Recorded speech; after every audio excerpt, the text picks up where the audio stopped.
Hey guys, welcome back to my channel. My name is Irene and I'm a registered dietitian, and today we're talking about enteral nutrition formulas. So this is, in my opinion, a pretty comprehensive overview of all of the different formulas ranging from infant to pediatric to adult formulas, and it does also include some of the more specialized formulas that you may see in the general population. I did exclude the modulars such as Protein or Nutrisource Fiber because I feel like those things are kind of self-explanatory, so I just left them out. Otherwise, we would be here for ages. This is a little bit of a longer video, and I did create a PowerPoint to go along with it just as a sort of reference, and because I didn't want to talk at you for like 30 minutes. So sit tight or save this video for later because it is going to be a little bit of a long one. So first and foremost, when we're talking about formulas, I kind of want to talk about how to choose a formula. There's lots of different things that we kind of look at when we're deciding what formula to put a kid on, including age, weight trend, growth, allergies, medical diagnoses, how you're feeding them, formula tolerance, is it a sole source of nutrition or is this more of a supplemental thing, what their nutritional needs are. Cost can be a big issue if they have insurance or if they are getting formula or if they're paying for it out of pocket, if they're getting it from DME or from WIC, and what that availability looks like, and also family preference in terms of whether they eat a certain way at home or they prefer using certain ingredients. The next thing that I want to talk about when we're talking about formulas is the different types of formulas, and I like to split them up into three main categories. So standard intact protein, your hydrolyzed or your peptide, or your elemental / amino acid formulas. We like to use this analogy of the pearl necklace. So your standard intact protein is going to be your pearl necklace with all of the beads basically representing amino acids that make the protein. Your hydrolyzed or your peptide formulas are going to be just a string of pearls, so it's going to be that chain of amino acid. And then your elemental or amino acid based formulas are going to be your individual pearls, so it's just free amino acids in the formula. The first age range of formulas that we're going to talk about are infant formulas, and there are so many infant formulas out there. It is crazy, and I feel like every year there are more and more being added to the market, and I guess it makes sense because everyone under the age of 1 is either taking breast milk or formula, and it doesn't matter if you're taking it by mouth or through a tube. This is your main source of nutrition in your first year of life, so hence the need for so many different formulas, I guess. But before we kind of talk about the specific products, I do want to go over some basics about infant formula. Standard infant formula is mixed to 20 calories per ounce. In the pediatric world, we express things by calories per ounce. Standard formulas mix to 20 calories per ounce, with the exception of premature formulas, which mix to 22 calories per ounce. And that is just because we find that premature infants tend to need higher calorie concentrations anyways.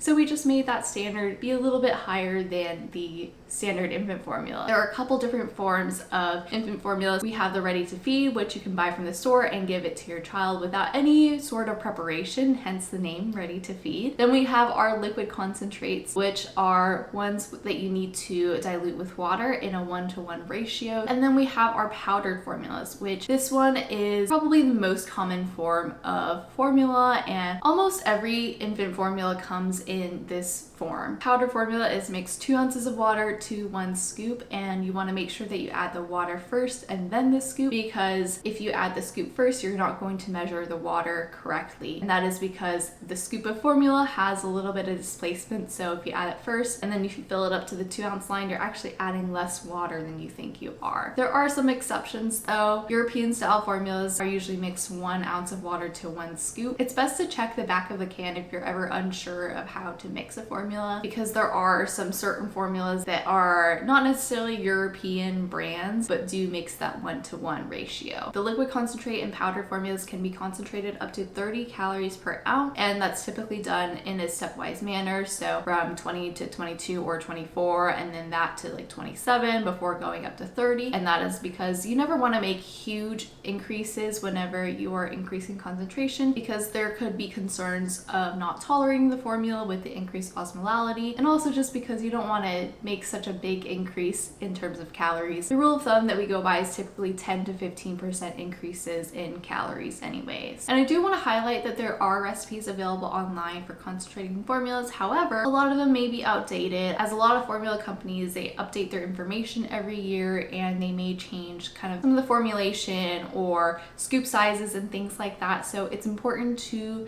be aware of recipes online that could potentially be very, very incorrect. Moving on to the actual formulas. So we have our standard infant formulas, and these are made with intact cow's milk protein. So usually a combination of whey and casein, and lactose is the primary source of carbohydrates. So these are your Enfamil Infant or your Similac Advanced formulas. And we use these whenever breast milk is not available for whatever reason, and when there's no known allergies or intolerances. Then we have our low lactose infant formulas, and these are also made with intact cow's milk protein, so combination of whey and casein. And instead of lactose being the primary source of carbohydrates, its primary source is glucose and fructose. So it is low in lactose, but it is not completely free of lactose, because there are no infant formulas made of any sort of milk that is going to be completely free of lactose, hence why it is not suitable for galactosemia, and it's really only used when there are issues with gas or diarrhea related to lactose sensitivity. Some GI providers would argue that there's really no use for these types of formulas, and the formulas that fall under this category are Similac sensitive and Enfamil sensitive. We have our reflux infant formulas, so these are again made with intact cow's milk protein, either whey or casein, with lactose as the primary source of carbohydrates. Really, there are not very many formulas that fall under this category. It used to be Similac for Spit Up, which is no longer in production, and Enfamil AR. So really, I think the only one left is Enfamil AR. There might be some new ones that I'm not privy of yet, but this is the one that I always see. And it is used for reflux symptoms that improve with formula thickening in the stomach. So it has some added rice starch to it, so that basically when it hits your stomach, it thickens up. And the idea is that it just stays down there instead of coming back up and creating lots of spit ups. It is not suitable for a patient that is on a PPI, because that is just going to counteract rice starch.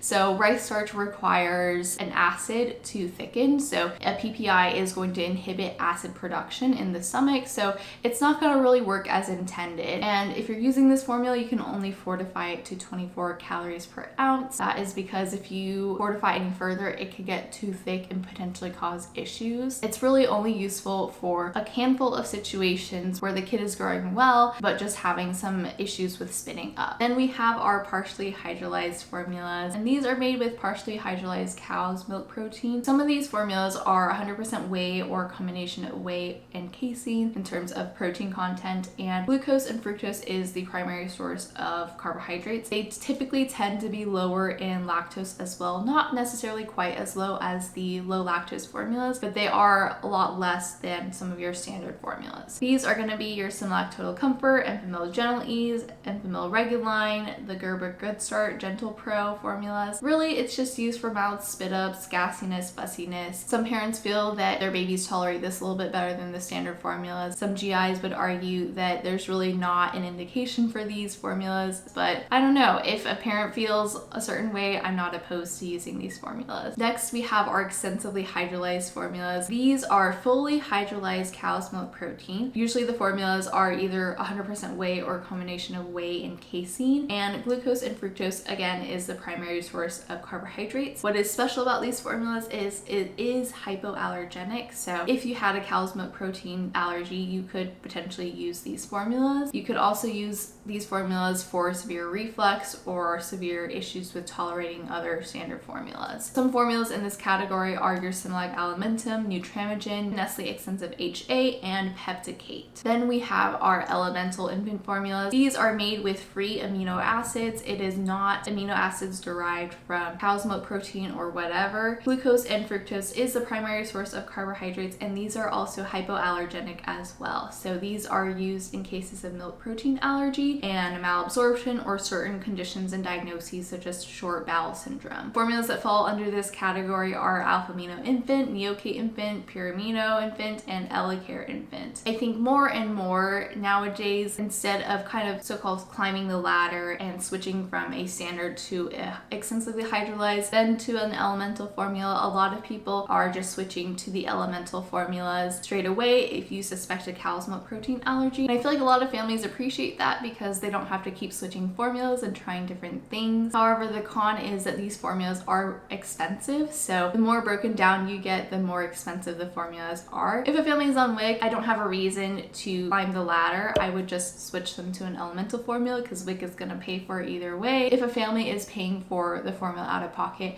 I do preface the conversation about switching formulas with this information that it is going to be more expensive, but a lot of times families are just so desperate to have something that their baby can tolerate that they are okay with that as long as the formula works. Then we have our plant-based infant formulas. So these are intact soy proteins, and glucose and fructose is the primary source of carbohydrates. This you can use in galactosemia because it is free of lactose, and generally there's not necessarily an indication for this formula unless it is galactosemia or family preference. For example, if a family follows a vegetarian diet or a vegan diet, it is not indicated for milk protein allergy due to cross reactivity. So that means that basically the soy protein and the milk protein look a lot alike, so a lot of people's bodies cannot tell the difference. So if they are reacting to cow's milk protein, they may also have a reaction to soy protein. It is also not recommended to use in premature infants because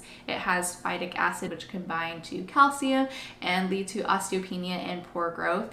And premature infants are just so susceptible to osteopenia because they already were born early and didn't get the last trimester to build up all their calcium and phosphorus stores. So their bones are already not the greatest. So you just don't want to add this extra thing that could potentially cause poor bone growth. And some of the formulas that fall in this category are your Similac Soy Isomil, Enfamil Prosovi, and Gerber Good Start Gentle Soy. Then we have our high calorie infant formula, and there's really only one formula in this category, and that is Fortini. And Fortini is special because it is a ready to feed formula that is 30 calories per ounce. It is an intact cow's milk protein, which uses a combination of whey and casein, and lactose is the primary source of carbohydrate. But the great thing about this is that it requires no mixing. So it is great for infants that need 30 calories per ounce because parents don't have to do any mixing. It can also be used for patients with fluid restrictions because it is so high calories.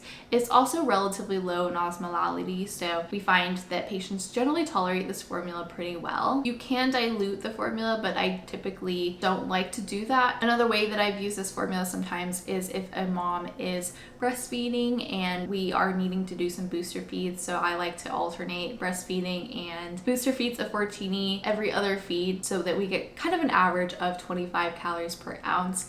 And generally that is what we would typically do if we were kind of fortifying formula. We usually go to about 24 first. A lot of people love this formula and have had great experiences with it. Can just be a little bit hard to get with DME though. I think that's kind of the biggest issue with getting this formula is that it is very expensive and can be potentially hard to get through insurance. Then we have our premature infant formulas, which we kind of already talked about before, but they are intact cow's milk protein, and lactose is the primary source of carbohydrates, and they mix to 22 calories per ounce per the standard mixing on the can. So these are going to be your Similac NeoSure and Enfamil Enfacare, and typically we use them in premature infants that are less than 2,500 grams at birth, and we keep them on this formula until they're about 9 to 12 months. Corrected 8, it is higher in calcium, phosphorus, and protein to meet the needs of premature infants because they need higher amounts of these nutrients to kind of meet their needs. And then we have our sort of trendy formulas. So we've got our organic ones and our goat's milk formulas,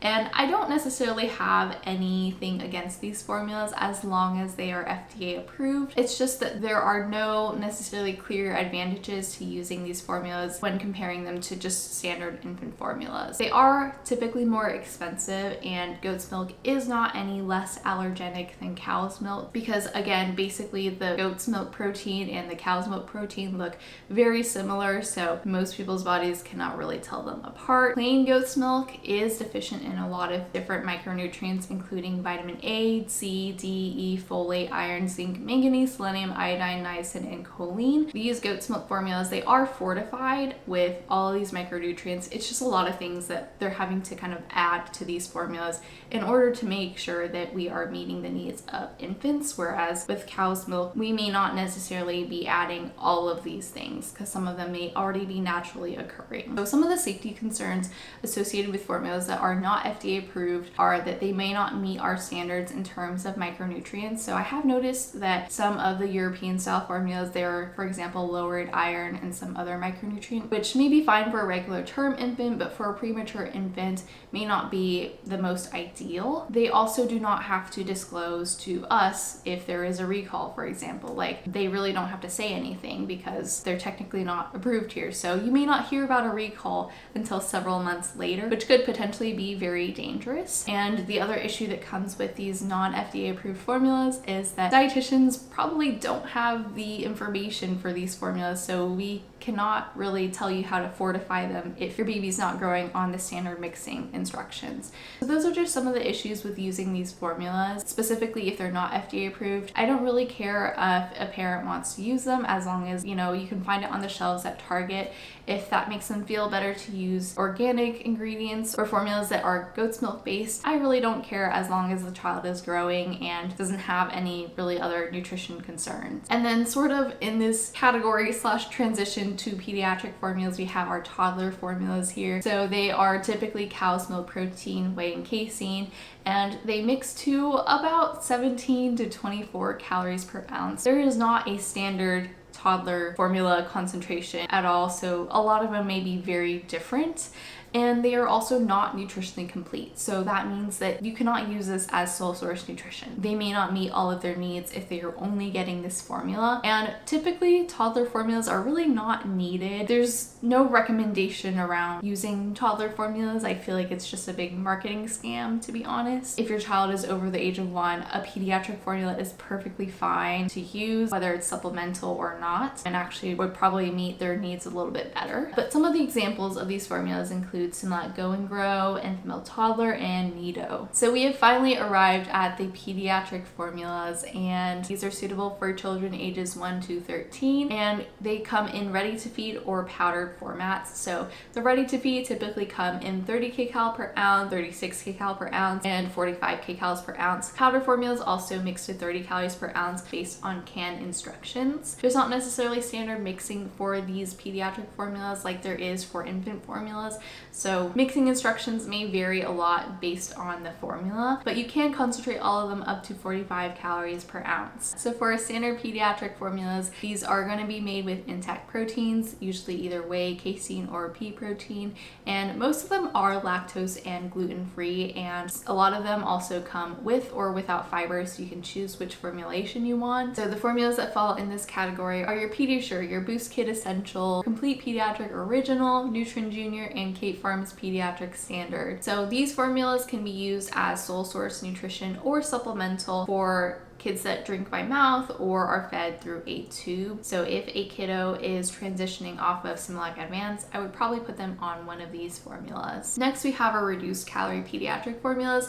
So these are, again, intact cow's milk protein formulas made with a blend of whey and casein, and these are 18 or 19 calories per ounce. And typically these are used with low energy need patients, so they provide an adequate amount of micronutrients in food without adding excessive calories. So these are going to be like your TBI patients or patients that are severely neurodevastated.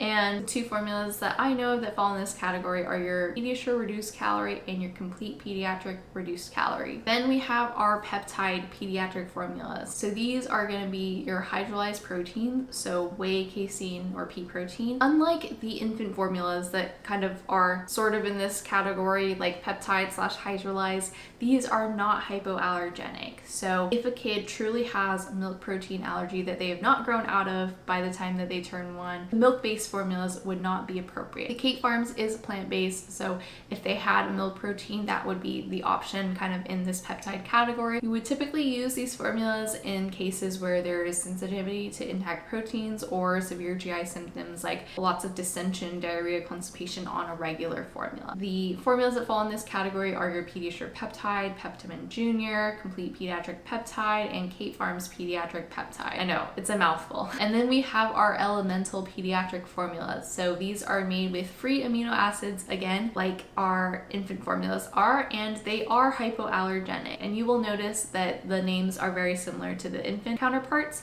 and so they basically just made junior versions of them. So you have your EleCare Junior, Alpha Amino Junior, Pure Amino Junior, Neocate Junior, Neocate Splash, Essential Care Junior, and EquiCare Junior. So the special thing about Neocate Splash is it is the only ready-to-feed formula in this category. It is 30 calories per ounce. So if you wanted a higher calorie concentration formula, you would have to switch them to a powdered one. But it is really great for a lot of families because you don't have to mix. We typically use these formulas in cases where there is malabsorption or GI tract impairment. So if they just have a lot of GI things going on, like short bowel syndrome or other things, these are typically the formulas that we would use. And then we have our blenderized formulas. Next up, we have our blenderized formulas, which I have a love-hate relationship with because I really like the idea of them, you know, feeding real foods. However, in practice, it just is very complicated and does not always turn out the best. With blenderized formulas, they may not be compatible with continuous or post-pyloric feeds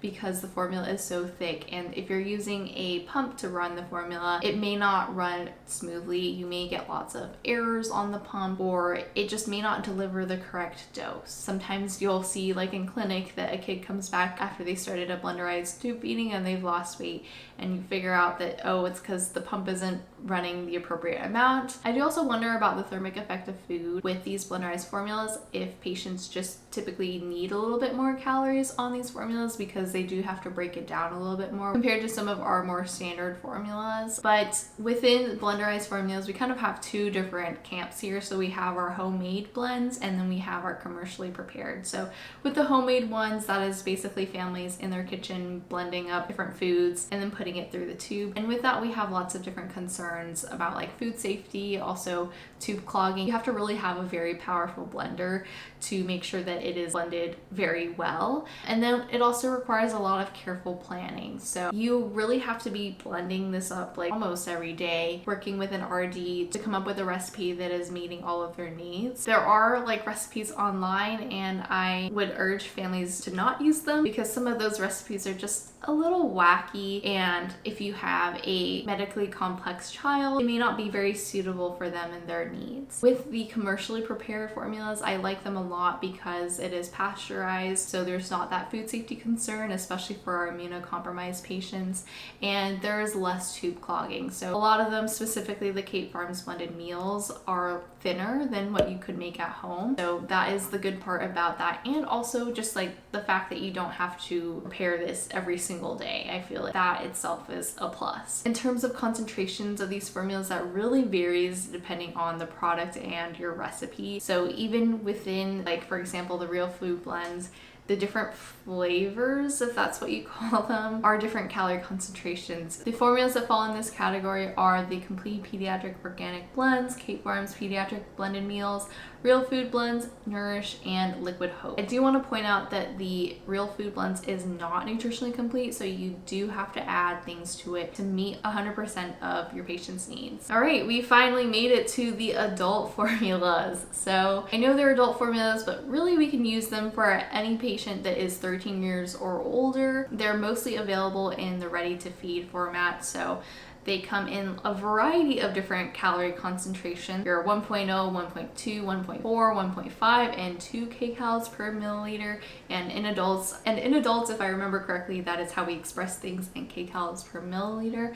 I also did put up the kcals per ounce for any peds dietitians out there. We still do the adult formulas in kcals per ounce. With our standard formulas, we've got our Jevity, Osmolite, Glucerna, Promote, 2-cal, Nutrient Complete Original, Kate Farms Standard, and there may be others that are not listed on here. I previously worked at an Abbott contracted hospital, and so I just know all the Abbott names, but if you're a Nestle contracted hospital or whatever, you may have different formulas, and that's okay. Then we've got our peptide formula, so our Vital, Pivot, Peptamen, Complete Peptide, and Kate Farms Peptide. So again, these are our hydrolyzed formulas, very similar to the pediatric ones. And then we have our oral formulas, which are our standard intact protein formulas. They are ready to feed. They're not nutritionally complete, so not suitable for tube feedings, and they kind of vary in concentration. They're typically about 28 kcal per ounce to 45 kcal per ounce, depending on the specific formula. And some of the formulas that fall in this category are Ensure, Boost, and the Kate Farms Nutrition Shake, which I think is a kind of new product actually. Then we have our clear formulas, which are intact cow's milk protein, and they are made with whey protein. They are ready to feed. Also not nutritionally complete, so not suitable for tube feeding. And I like to use these for patients that do not like milky or creamy products. They are also low fat, so suitable for a low fat diet, and they are 30 kcal per ounce. And the two that I know of are Boost Breeze and Ensure Clear. And then kind of our last category of formulas are the specialized formulas. So we've got our renal formulas. So these ones are all, again, intact protein, either whey, casein, or pea protein. The adult formulas are usually 1.8 to 2 kcal per milliliter, so about 53 to 60 kcal per ounce. Adult formulas can be used in pediatric patients if directed by an RD or MD, and they typically are low in potassium and phosphorus specifically, but sometimes may also be low in other minerals as well as protein. So for our infant and peds ones, we've got some like PM6040, Renastor, and Renastep, and the adult ones are Suplina, Nepro, Kate Farms Renal Support, and Novasource Renal. So I know that our renal dietitians, they sometimes will use a combination of these formulas with or without regular formulas, and so a lot of our renal patients are on slightly complicated formula regimens. And then we have our fat modified formulas. So we've got our low fat and our high MCT formulas. With our low fat formulas, they contain the bare minimum or basically no fat in them. So we use them for our chylosuffusion patients, so ARDS, and also our pancreatitis patients if they need a low fat diet. The two that are kind of in this category are Vivanex and Tolerex. Vivanex can meet essential fatty acid needs. However, Tolerex is like 2% fat, so I basically treat it as if it doesn't have fat in it, and I supplement with additional oil to meet essential fatty acid needs. Then for our high MCT formulas, so these are typically used for our biliary atresia or our fat malabsorption patients. So what's great about these formulas is they contain a high proportion of MCT compared to LCT in the formulas in terms of like the fat source. MCT is more readily absorbed and doesn't require all this breaking down and the pancreatic enzymes in order for our bodies to process and use. So formulas that are in this category include Progestamil, Alfamino Infant / Junior, Enfaport, Portogen, Monogen, and Lipistart. And some of these formulas are infant formulas and others are pediatric ones. And lastly, I just want to touch on ketogenic and metabolic formulas because they do exist. They're only to be used for patients with specific conditions under supervision of both an RD and MD. And both the RD and MD should be specialized in ketogenic or metabolic patients because these formulas are used in very custom recipes that are specific to the patient. They are measured in grams or milliliters, so it's not something that any Joe Schmo should be messing with really. But formulas that kind of are in this category include Keto V, Keto Cal, PKU Stard, Tyrex, Cyclinex, and many more. There's so many metabolic patients, and I'm not a metabolic dietitian. I really don't know much about them, but I wanted to mention them because I know that they exist. So that pretty much wraps up the overview of all of the enteral formulas basically, minus the modulars, and my camera is about to die because this literally took so long. If you're looking for other dietetics content, I have a ton on my channel. Just look for the dietetics playlist. I hope that you enjoyed this video. If you did, please be sure to give it a like and subscribe, and I'll see you next time. Bye!